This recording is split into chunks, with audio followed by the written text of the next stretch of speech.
زیادہ ایکسائٹڈ ہیں خان صاحب بڑی بھی ہو چکے ہیں اور لگتا ہے کہ اب اچھے دن پی ٹی آئی کے شروع ہو چکے ہیں. آپ کی مسکراہٹ بھی بتا رہی ہے کہ معاملات بہتری کی جانب جا رہے ہیں. مجھے خوشی اس چیز کی ہے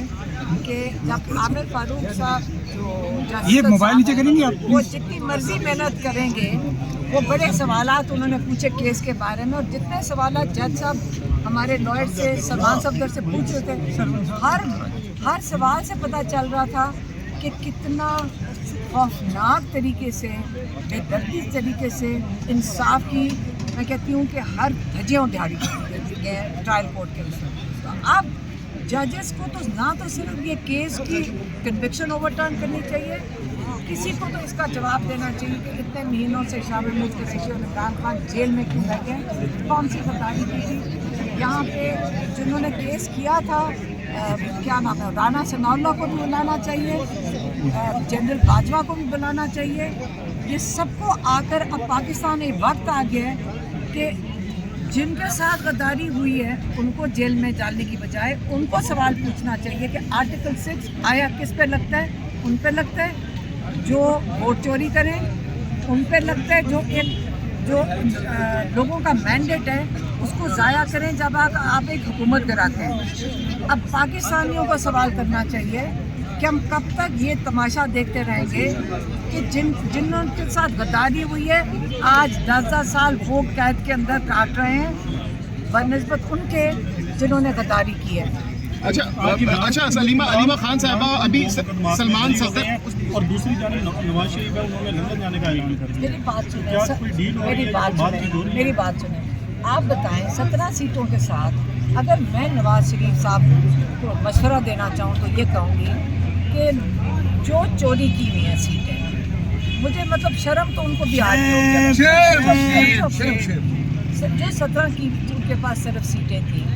جو انہوں نے پی ٹی آئی کی سیٹیں اور لوگوں کا مینڈیٹ چوری کیا ہے, جو ان کو ووٹ نہیں دینا چاہ رہے تھے اب زبردستی تو ان کا مینڈیٹ نہیں لے سکتے, وہ لوگوں کو واپس کر دیں. آپ اتنا بڑا انسان بن جائیں گے دنیا میں جب وہ لوگوں کو چوری کیا ہوا مینڈیٹ واپس کر دیں, وہ بھی پیپلز پارٹی بھی اور ایم کیو ایم میں, اور جن کو لوگوں نے اپنا جن کو منتخب کیا جن کو منتخب کیا ان کو آنے دیں اور پاکستان کو ایک صحیح راستے پہ چلنے دیں. علیمہ خان صاحب لاسٹ بتائیے گا کہ میم آپ نے کہا تھا کہ خان صاحب عید جو ہے بنی گالا میں گزاریں گے, میم امید کر رہی ہیں عمران خان ہمارا اس وقت صرف فوکس ایک سیکنڈ سن لیں, دیکھیے ہمارا فوکس کس چیز پہ ہے. عمران ایک سیکنڈ آپ اگر مجھے بات کریں, آپ ذرا فوکس کریں اس چیز کہ سب سے اہم آج کیس چل رہا ہے, سب سے اہم سائفر کیس ہے, یہ پاکستان کا سب سے تاریخی کیس ہے. اور میں آپ سب کو کہوں گی, بچوں کو آپ اس سے سیکھو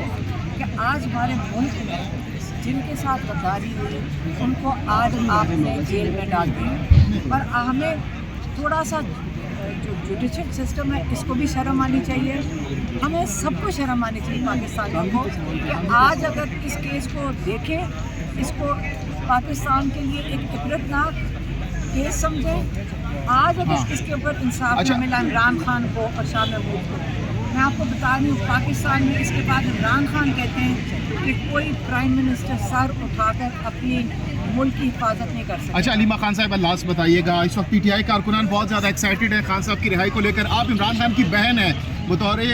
بہن آپ کیا تیاریاں کر رہی ہیں رہائی کے موقع پر, ان کے لیے کیا کوئی سرپرائز دینے کا ارادہ رکھتی ہیں آپ؟ دیکھیں آپ لگ رہے کوئی مارننگ شو کا سوال پوچھ رہے ہیں. ہم یہاں ہائی کورٹ کے باہر کھڑے اور آپ, لیکن جس تیز رفتار سے بریت ہو رہی ہے اس سے لگ رہا ہے کہ خان صاحب اب رہائی کی جانب. زبان آپ کی مبارک ہو. ایک سیکنڈ, آپ لگ رہے صبح کا وہ جو عید ملن پارٹی کا مارننگ شو کر رہے ہیں. نہیں دیکھیں آپ فوکس کریں اس وقت کیس کے اوپر, یہ بڑا سیریس کیس ہے, یہ پاکستان کے لیے بڑا اہم کیس ہے, اور اب سب کو میں صرف یہ مشورہ ہوگا اس کیس پہ فوکس رکھیں, یہ پاکستان کے مستقبل میں تاکہ آئندہ کبھی ایسا کیس نہ ہو. ادھر یہ سارے آپ نے دیکھا, یہ پولیس کی نفی بھی پوری طرح لگائی گئی تھی. ہمارے یہ آئی ایل ایف کے وکلا صاحبان بھی سارے ہیں, اور یہ آج کی سماعت کا